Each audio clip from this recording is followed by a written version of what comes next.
Telangana chief minister K Chandrasekhar Rao గారు ఈ మధ్య అసెంబ్లీలో మాట్లాడుతూ కొందరు ముఠాగా ఏర్పడి ప్రాజెక్టులలో భూములు కోల్పోయిన రైతులను రెచ్చగొడుతున్నట్లు, అందులోనూ ఆ రచనారెడ్డి అడ్వకేట్ వారికి అబద్ధాలు చెప్తున్నట్టుగా ఆరోపించారు. ఒక స్టేట్ అసెంబ్లీలో సీఎం ఒక సివిలియన్ గురించి మాట్లాడడం చాలా అరుదుగా జరిగే సందర్భం. మరి కేసీఆర్ లాంటి నాయకుడికి ఇంత కలవరపడే పరిస్థితి కల్పించిన ఆ రచనారెడ్డి ఎవరు? ఈమె పూర్తి పేరు బొల్లు రచనారెడ్డి. మెదక్ జిల్లా నాగిరెడ్డిపేట ఈమె సొంతూరు. పూనాలో చదువుకున్న ఈమె అమెరికాలో మాస్టర్స్ డిగ్రీ చేశారు. అంతర్జాతీయ మానవ హక్కులపై యూకే యూనివర్సిటీలో పీహెచ్డీ చేస్తున్నారు.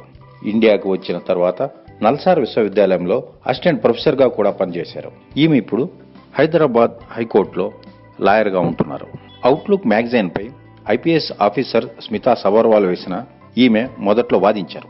వివాదాస్పద జీవో 123ని హైకోర్టు కొట్టివేయడంలో ప్రధాన సూత్రధారులలో ఈమె ఒకరు. ఈమె మల్లన్న సాగర్, పాలమూరు రంగారెడ్డి ఎత్తిపోతల పథకాల నిర్వాసితుల తరపున పోరాడుతున్నారు. ఈ పోరాటంలో గవర్నమెంట్ ఎన్ని ఇబ్బందులు కలగజేసినా భయపడనని, రైతుల తరపునే తన పోరాటం సాగుతుందని ఈ దీశాలి ప్రకటించారు. For more details, please subscribe Newsmark.